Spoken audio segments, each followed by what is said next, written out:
आपने इस चीज का ख्याल रखना है जनाब स्पीकर कि किसी मुअज़्ज़ज़ मेंबर के साथ भी ज्यादती ना हो। आप जब इस कुर्सी पर विराजमान हैं तो आप हमारे स्पीकर भी हैं, आपने हमारे हकूक़ का भी तहफ़्फ़ुज़ करना है, हमने भी अपनी बात आपसे करनी है। इसी तरह डिवाइड के दूसरी तरफ बैठे हुए हमारे जो दोस्त हैं उनके भी हकूक़ का तहफ़्फ़ुज़ करना है और आपने इस बात को यकीनी बनाना है कि ये कुर्सी इम्पार्शल है और इस पर किसी किस्म का कोई दबाव नहीं है, इसको कोई डिक्टेट नहीं कर सकता। जब ये बात या ये इंप्रेशन जाए कि आपके ऊपर दबाव डाला जा रहा है तो फिर मुझे अफसोस से ये कहना पड़ता है कि ये इस पूरे हाउस की सोवरेनिटी जो है उस पर एक सवालिया निशान आ जाता है। जनाब स्पीकर, बात क्या थी और कहां तक जा पहुंची, कहां से शुरू हुई थी और किस अंदाज से कहां तक ये पहुंच गई, मुझे नहीं पता कि वजीर खारजा साहब कल तशरीफ लाए, तकरीबन 1.5 घंटा उन्होंने तकरीर फरमाई और हमने बड़े सुकून के साथ, बड़ी खामोशी के साथ 1.5 घंटे तक उनकी तकरीर सुनी। जनाब स्पीकर, बड़े गौर के साथ उनकी तकरीर सुनी।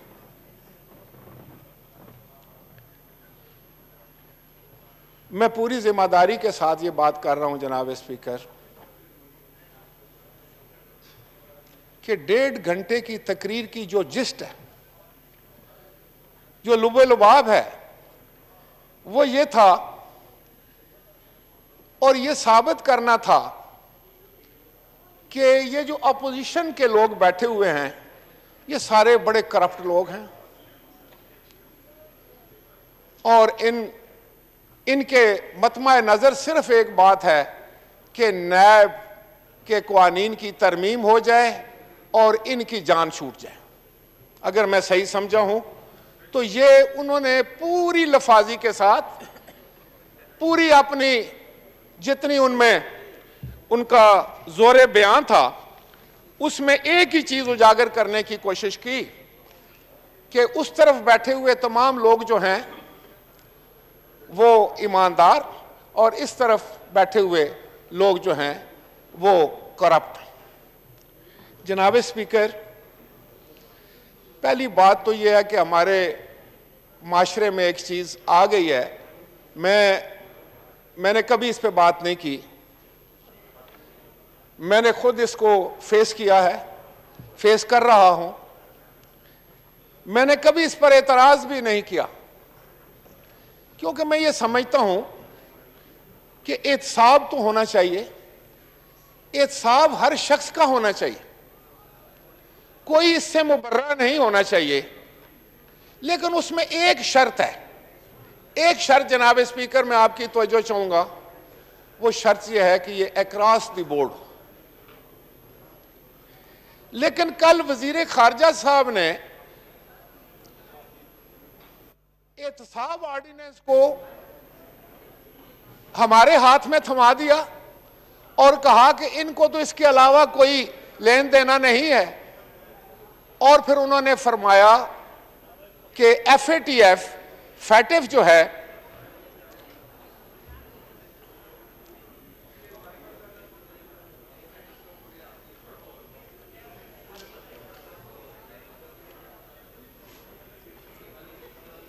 जी राजा परवेज अशरफ साहब, वजीर खारजा साहब ने फरमाया कि फैटिफ जो है वो पाकिस्तान का एक कौमी मसला बन चुका है, पाकिस्तान के मुफाद में है कि हम ग्रे लिस्ट में ना रहें और अल्लाह ना करे कि हम ब्लैक लिस्ट में चले जाएं, और इसको कौमी फरीज़ा था और अपोजिशन ने इसे कोता नजरी करते हुए ज़्यादा दिलचस्पी और पूरी दिलचस्पी जो है वो तो नैब ऑर्डिनेंस में ली और फैटिफ में इनकी कोई दिलचस्पी नहीं है। ये था उनका सरमन, ये था उनका पैगाम, ये था उनका खुलासा उनकी तकरीर का जो कि पाकिस्तान की आवाम तक वो पहुंचाना चाहते थे।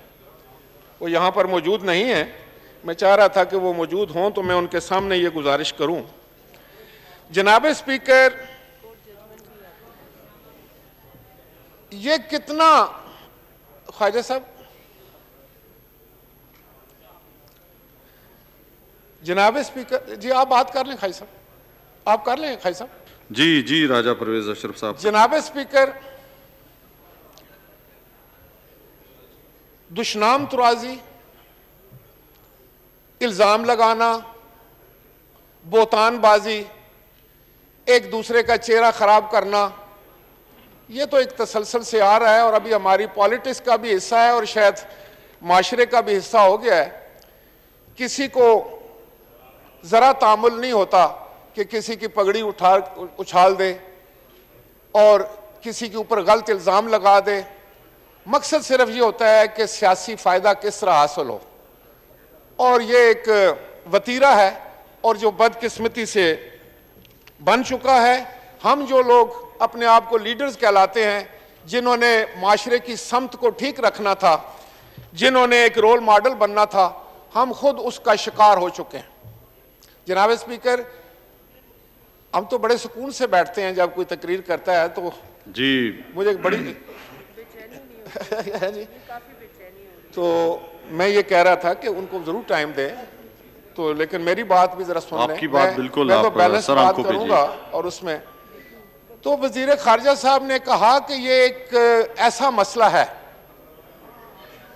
जो कौमी मुफाद का मसला है, जिससे पाकिस्तान का मुफाद वाबस्ता है और हम उस मफाद से चश्म पोशी करते हुए अपनी ज़ात पर आ गए हैं। हम नेशनल सिक्योरिटी की बात नहीं कर रहे, हम पर्सनल सिक्योरिटी की बात कर रहे हैं। ये उनके अल्फाज थे। जनाब स्पीकर, क्या मैं पूछ सकता हूं वजीर खारजा साहब से कि ये फैटिफ का बिल जो है ये स्टैंडिंग कमेटी में कब आया?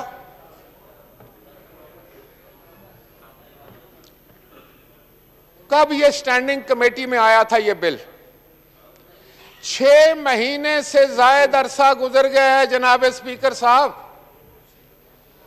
और इस बिल पर बातचीत इस वजह से नहीं हुई स्टैंडिंग कमेटी में कि गवर्नमेंट ने हर दफा ये कहा कि हमारे मशीरे खजाना जो हैं वो अवेलेबल नहीं है। जरा गौर फरमाइए, आज जो कह रहे हैं कि बहुत बड़ी इमरजेंसी है और बड़ा कोई नज़ा का वक्त आ गया है, तो जरा इनकी सीरियसनेस देखें कि जो 6 महीने से इस पर कार्रवाई नहीं हुई स्टैंडिंग कमेटी में, सिर्फ इस वजह से कि हुकूमत के एक मशीर के पास वक्त नहीं। तो कितनी इंपॉर्टेंस दी है आपने इस बिल को? इसलिए कि वो मशीर जो थे उनका तो कोई लेना देना नहीं था भाई। उन्होंने तो ये सोचा है कि घोड़ा गिरा तो एक तमाशा, सवार भी गिर गया तो 2 तमाशे। आप फैटिफ में रहें या ना रहें, वो तो नॉन इलेक्टेड आदमी जो है उसका क्या ताल्लुक।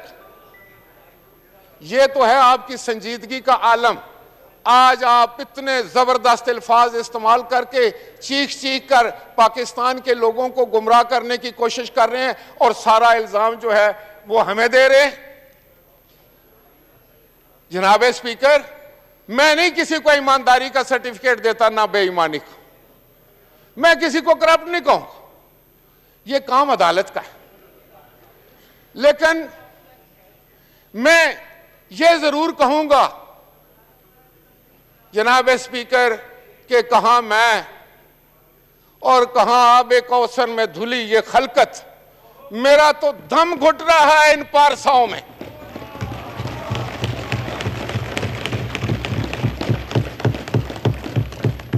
जनाब स्पीकर, अगर ये वतीरा जारी रहता है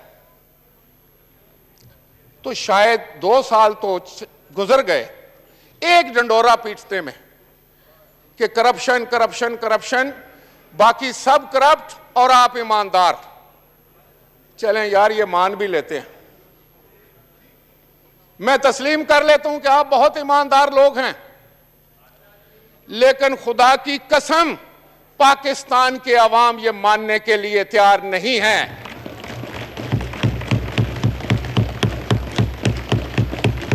पाकिस्तान के अवाम ही नहीं जनाब स्पीकर, पाकिस्तान की आला तरीन अदालत इसको मानने के लिए तैयार नहीं। किस कानून की आप बात करते हैं? इस कानून से मैं बहुत वाकिफ हूं। आपको याद होगा जनाब स्पीकर कि इस कानून की सबसे पहली जद जो थी वो पाकिस्तान पीपल्स पार्टी पर पड़ी। 2002 की असेंबली में मैं मेंबर था, मेरे साथी यहां बैठे हैं, हमारे पास मेजॉरिटी थी, हम हुकूमत बनाने के अहल थे, लेकिन हमारे 9 बंदों को, 9 मेंबरान को इसी नैब ने डिफेक्शन करवाई, उनका नाम पीपल्स पार्टी पेट्रियट रखा गया और 1 वोट से जनाब जमाली साहब की हुकूमत बनी। इस नैब को मैं पहचानता हूं, इसका मुझे इल्म है, इसको हमने भुगता है। मेरी कायद बेनजीर भुट्टो ने भी भुगता है, आसिफ अली जरदारी ने भी भुगता है। अब आप नौजवान कायद को भी मुलव्वस कर रहे हैं, उसको भी भुगतने के लिए कह रहे हैं, भुगतेगा वो भी, मैं भी भुगत कर रहा है। और मैं आपको यह बताऊं कि जिसने भी बनाया है मेरे भाई, ना आप बचेंगे ना हम बचे हैं ना ये बचे हैं, वारी वारी बात है, आज कल और परसों की बात है, बस इससे आगे बात नहीं जाएगी। ये कल मैं कहा करता था तो नून से खड़े होकर मेरे भाई यहां कहा करते थे कि सारे स्कैंडल पीपल्स पार्टी के हैं, नून लीग का तो एक स्कैंडल भी नहीं है। आज आ गए ना स्कैंडल, आप भी खुश हो लो, आप भी खुश हो लो, इतने स्कैंडल आएंगे कि आप परेशान हो जाएंगे। आप इसको जारी रखना चाहते हैं, अल्हम्दुलिल्लाह रखें, लेकिन मैं यहां पर यह कहना चाह रहा हूं कि फैटिफ अगर पाकिस्तान के हक में है, पाकिस्तान के लिए जरूरी है, पाकिस्तान, कोई भी पाकिस्तानी जो पाकिस्तान से मोहब्बत करता है, जो मुहिब वतन है, लेकिन वजीर खारजा साहब सिर्फ मुहिब वतन डिवाइड के उस तरफ तो नहीं है। क्या आप ये कहना चाहते हैं कि ये जो पाकिस्तान बैठा है, जो आधे से ज्यादा पाकिस्तान है, ये मुहिब वतन नहीं है, ये सारे करप्ट हैं? और आप ईमानदारियों के सर्टिफिकेट बांटने वालों, आप ईमानदारियों के सर्टिफिकेट देने वालों, राजा साहब याद रखो जनाब स्पीकर, मैं बिल्कुल मैंने 1.5 घंटे तकरीर सुनी है सर,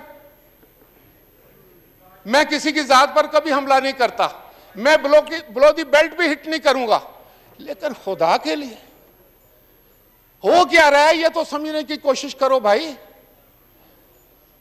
अगर आपने पॉलिटिकल पॉइंट स्कोरिंग करनी है, आप मुझे यह बताएं कि सुप्रीम कोर्ट के जज ने क्या लिखा है, पढ़कर सुना दूं?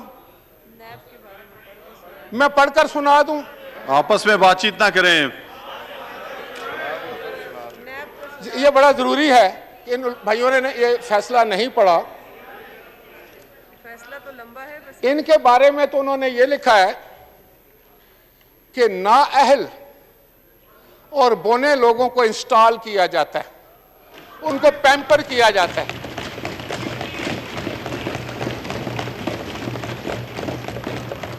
जिनमें नाअहलियत, देखिए ये सुप्रीम कोर्ट ने लिखा है यार, जाकर झगड़ा करो, उसे एक्सपंज करवा के लाओ। आपस में लुकमेबाजी ना करें, बिल्कुल बिल्कुल लुकमेबाजी ना करें, ना पीछे से आप नारेबाजी करें, पूरा मौका दें बोलने का। मसला है तो सुप्रीम कोर्ट में जाएं और इस फैसले में जाएं, जाके इस पे जाके रिव्यू करवाएं और ये रिमार्क्स जो ऑनरेबल जज ऑफ द सुप्रीम कोर्ट के एक्सपंज करके लेकर आए। अगर आप एक्सपंज नहीं करवाते तो ये क़यामत तक आपका पीछा करेंगे और ये हकीकत पर मबनी है। उसी में वो नैब के बारे में लिखते हैं, नैब के बारे में वो लिखते हैं, वो भी पढ़ के सुनाता हूं। उन्होंने लिखा है कि नैब जो है ये पॉलिटिकल इंजीनियरिंग और डिस्क्रिमिनेशन, एक तरफ हुकूमत के जो लोग हैं उनका एहतसाब नहीं होता, अपोजिशन का होता है। मेरा ख्याल यह है जनाब स्पीकर कि मैं अपने दोस्तों को कहूं कि बर्दाश्त करो ये, और ये करो, और ये होना चाहिए अपोजिशन का।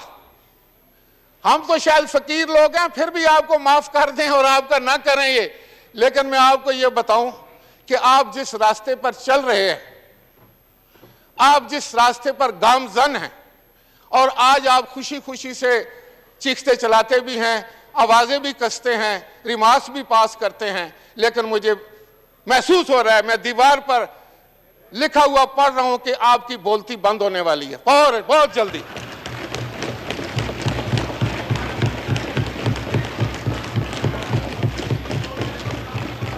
जनाब स्पीकर, क्या इन मेरे फाजिल मेंबरान के इल्म में है कि जनरल हामिद साहब ने क्या लिखा? थैंक यू जनाब स्पीकर, आप तशरीफ लाए, बहुत मेहरबानी। मैं दोहराऊंगा नहीं जो बातें मैं कर चुका हूं, लेकिन मैंने आपकी तकरीर सुन ली है, उधर मैं बैठ के सुन रहा था। आपने सुन ली है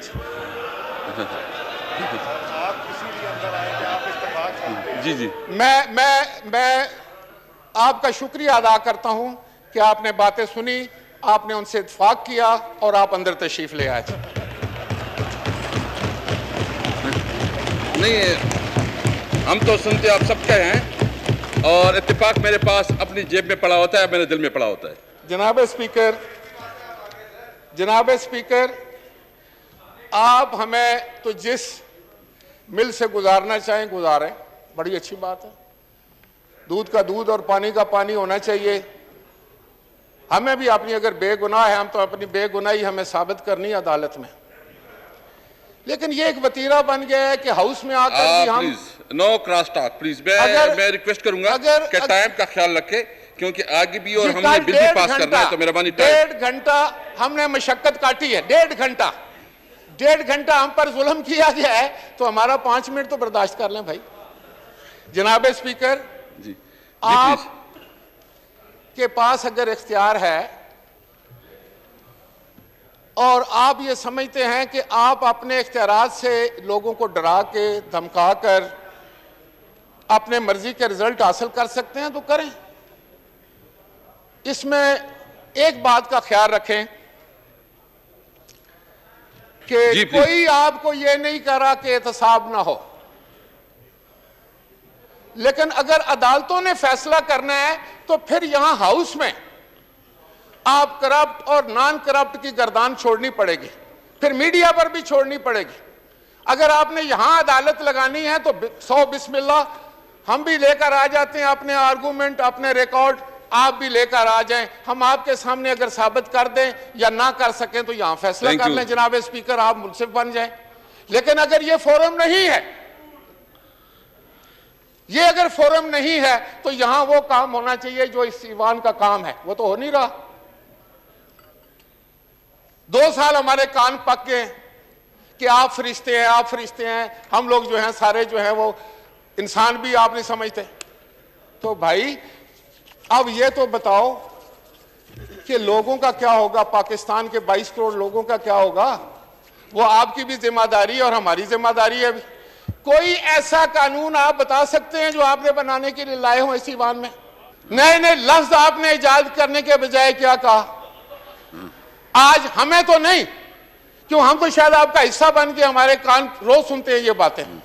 बाहर बैठे हुए लोग जब आपकी कार्रवाई सुनते हैं तो कानों को हाथ लगाते हैं। वो कहते हैं किन लोगों को हमने भेज दिया, कौन लोग हैं जो इस मुल्क के जो है वो इस दानिशगाह के मेंबरान हैं। जनाब स्पीकर, मैं जो बात कर रहा हूं इसको समझने की कोशिश करें। मैं सर असल में हमारे पास जो है ना 2-3 नहीं, वो ठीक है, लेकिन सुने हमारी बात, टाइम का ख्याल रखिए ताकि। जनाब स्पीकर, मैं इसको वाइंड अप करूंगा, लेकिन मैं ये कहूंगा कि ये जो आपकी नाराबाजी है, आपके इल्जाम तलाशी है, आपकी ये जो गालियां हैं, ये 22 करोड़ लोगों को आटा दे रही हैं, चीनी सस्ती कर रही हैं, पेट्रोल दे रही हैं, या नौकरियां दे रही हैं, महंगाई कंट्रोल कर रही हैं। 1 करोड़ नौकरी देने वालों, हमें 2 करोड़ गालियां दे लो, लेकिन 10,000 नौकरियां तो दो। Thank you. कहां है नौकरियां? कहाँ है महंगाई? अरे यार बात सुनो, ये बातें इस तरह ना करो, खुदा के लिए समझने की कोशिश करो। मैं ये समझता हूं कि आपने इस पार्लिमान की इज्जत खाक में मिला दी। आपने सियासत का जनाजा निकाल दिया है। आपने जमहूरियत को बहुत बड़ा सवालिया निशान बना दिया है।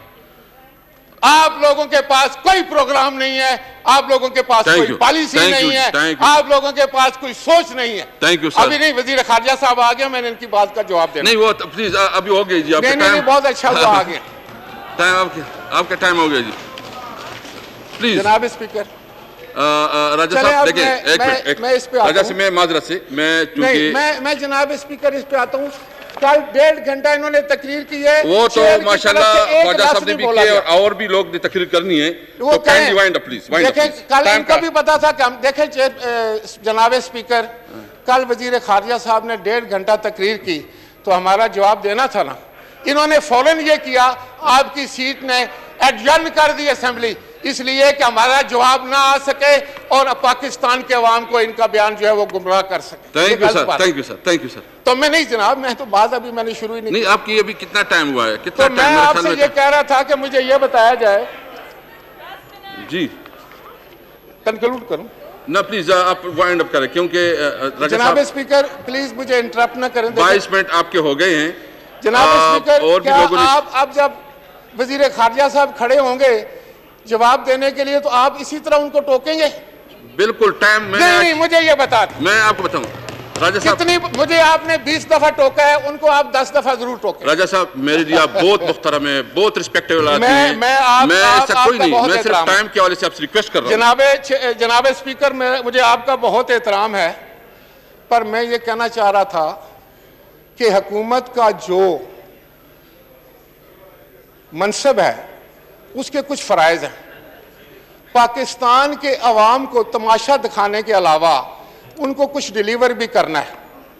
मुझे ये बताएं कि हमारे पर तो आप उसी वक्त पाबंदी लगा देते हैं कि हम बैरून मुल्क नहीं भाग सकते। ECL पे हूँ, मैं फार्मर प्राइम मिनिस्टर हूँ, मैं ECL पे हूँ, मेरा कोई शिकवा भी नहीं है, आई डोंट केयर, मैं जाने नहीं चाहता। लेकिन मुझे ये तो बताएं कि तरीन साहब कैसे मुल्क से बाहर चले गए, जबकि आपने कहा था कि वो स्कैंडल में है। वजीर खारजा साहब ने कहा था कि हम सख्त तरीन एक्शन लेंगे, क्या एक्शन लिया आपने? जनाबे वाला गंदम स्कैंडल आता है, हम इस मुल्क में फूड सिक्योरिटी छोड़ कर गए जनाब स्पीकर। हमने 1 साल में इतनी गंदम उगाई, हमने अपने काश्तकार की हालत बदली, हमने उसके हालात बदले। इस मुल्क में फूड सिक्योरिटी थी, गंदम की कोई किल्लत नहीं थी, इंपोर्ट के बजाय हम एक्सपोर्ट करते थे। आज आपके पास कल फसल आई है, आज गंदम गायब हो गई है, और फूड सिक्योरिटी के मिनिस्टर कह रहे हैं कि 6 मिलियन टन गंदम हमने गोदाम में रखी थी, वो कहां गई? आप बताएं कहां गई है वो, हम बताएं कहां गई है? ये है आपकी गवर्नेंस, ये है आपकी गवर्नेंस। पेट्रोल, जनाब स्पीकर, जब सारी दुनिया में पेट्रोल की कीमत 0 हो गई, पाकिस्तान के अवाम को फिर भी आप लूट रहे थे। चीनी जो थी वो आज जो है वो 95 रुपए भी नहीं मिल रही, पाकिस्तान के अवाम को आप लूट रहे हैं।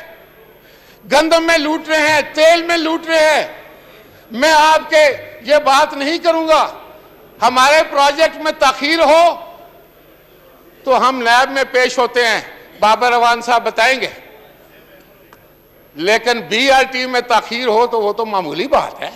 वो तो आप सुप्रीम कोर्ट में से जाकर जो है स्टे ऑर्डर ले आते हैं। आप बड़े कमाल के ईमानदार लोग हैं, आपकी ईमानदारी को पूरी कौम सलाम पेश करेगी, और आपने जिस तरह ईमानदारी से पूरी पाकिस्तानी कौम का बट्ठा बैठा दिया, उनको माशी तौर पर तबाह बर्बाद कर दिया है, यह भी एक अलग कहानी है जो मौरख लिखेगा।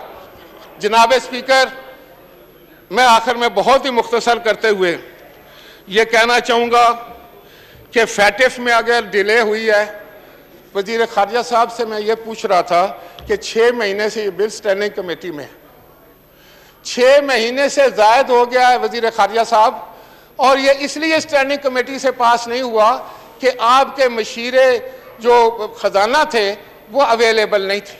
आप इतने सीरियस थे, आप वजीर खारजा थे, आपने शोर क्यों नहीं मचाया कि कल हम तकलीफ में चले जाएंगे? आपने क्यों नहीं उस वक्त तकरीर की, या आपने कैबिनेट में क्यों नहीं ये क्वेश्चन उठाया? आज उसका भी जो आपकी गलती है, जो आपकी तरफ से सुस्त रवि है, जो आपकी इनएबिलिटी है, जो आपकी तरफ से बैड गवर्नेंस है, उसका मुर्रे इल्जाम भी आप अपोजिशन को ठहरा रहे हैं। Thank you sir. ये तो ज्यादती है। थैंक यू जी। ये तो ज्यादती है वजीर खारजा साहब। और दूसरी बात यह है कि यहां जातियात पर नहीं आना चाहिए, किसी की जात पर हमला नहीं करना चाहिए, क्योंकि अगर पार्लियामान को हमने ज्यादती स्कोर बराबर करने में लगा दिया तो फिर आप ये काम नहीं कर सकेंगे। मुझे ये बताएं जनाब स्पीकर, आपको पता है कि हमारे सेनेट ने पास किए थे कुछ बिल, बहुत इंपॉर्टेंट बिल थे। कल वो आगे एजेंडे पर, प्राइवेट डे था, प्राइवेट मेंबरान का डे था, जनवरी से वो बिल चल रहे हैं। तो कल जिस वक्त वो बिल नजदीक आए, हम तैयारी करके आए, तो वजीर खजाना खारजा साहब ने 1.5 घंटा तकरीर करके उसको फिर खत्म कर दिया। ये किसका नुकसान हुआ? जनाब स्पीकर, आखिरी बात, मुझे ये बताएं कि कलभूषण का बिल आप लेकर आए, अच्छा है या बुरा, मैं उस बहस में नहीं जाता। वो बिल आप पास करते हैं 20 मई को, ऑर्डिनेंस प्रमलगेट करते हैं। जून के महीना सारा ये सेशन है आपका, आप क्यों नहीं ले आए? आप क्यों उस पर सोते रहे? आप क्यों छुपाते रहे पाकिस्तान के अवाम से? वो भी हमारा कसूर है जनाब वजीर खारजा साहब। और उसके बाद आपने उसको काउंसलर की रसाई दी, वो माना ही नहीं, वो आपके ऑर्डिनेंस को भी नहीं मान रहा, आपकी इस कानून साजी को भी नहीं मान रहा। तो हम इस बहस में नहीं जाते। आप हुकूमत में हैं, आपकी मुश्किलात होंगी, आपकी दुश्वारियां होंगी, हर हुकूमत को होती हैं, और वो उस वक्त के लिहाज से उस पर अमल करती है या अपने जो बॉटल नेक्स हैं उनको ठीक करने की कोशिश करती है। थैंक यू जी। लेकिन जनाब स्पीकर, मैं आखिरी बात ये करना चाहूंगा कि आप अगर इतनी बात कर रहे हैं कलभूषण के साथ, तो मेरे पाकिस्तान के माहीगीर उनके कब्जे में हैं, कभी एक लफ्ज उनके लिए भी कह दें। जनाब स्पीकर, मैं कराची के मेंबरान को भी कहता हूं जो हम पर तो बड़े हमले करते हैं, कभी इनको भी कह दिया करें अपनी हुकूमत को कि भाई उन बेचारे माहीगीरों को छुड़ा कर ले आओ, कलभूषण का तो बहुत तकलीफ है आप लोगों को। Thank you sir, thank you sir. Madam आप बात करें जी, बस करें। अब्दुल करीम की लाश जो है वो माहीगीर था। जनाब स्पीकर, अब्दुल करीम माहीगीर की लाश जो है, यह सवाल वजीर खारजा साहब से कर रही है। क्या जवाब देंगे अब्दुल करीम की लाश को आप, कि आपको कलभूषण की पड़ी हुई है, आपको उसकी आंखें निकली हुई लाश ये पूछ रही है वजीर खारजा साहब कि आप मेरे मुल्क के वजीर खारजा हैं या हिंदुस्तान के वजीर खारजा? थैंक यू जी। जी एक मिनट, आप प्लीज शाह साहब, मैं एक मिनट जी, प्लीज एक मिनट प्लीज वाइंड अप करें प्लीज। राजा साहब प्लीज वाइंड अप करें, फिर मैंने वाइंड अप करें। जनाब स्पीकर, मैं वजीर खारजा से यह पता करना चाहता हूं कि नेपाल से हमारे रिटायर्ड कर्नल, फौज का कर्नल जो अगवा होकर हिंदुस्तान पहुंच गया, क्या आपने कभी उसकी भी बात की? आप सिर्फ कलभूषण यार, जो मर्जी करना है कलभूषण से कर लो, लेकिन खुदा के लिए पाकिस्तान के अवाम के साथ मजाक बंद कर दो। आपकी हुकूमत फेल हो चुकी है। थैंक यू जी। आपकी कोई पॉलिसी भी नहीं है।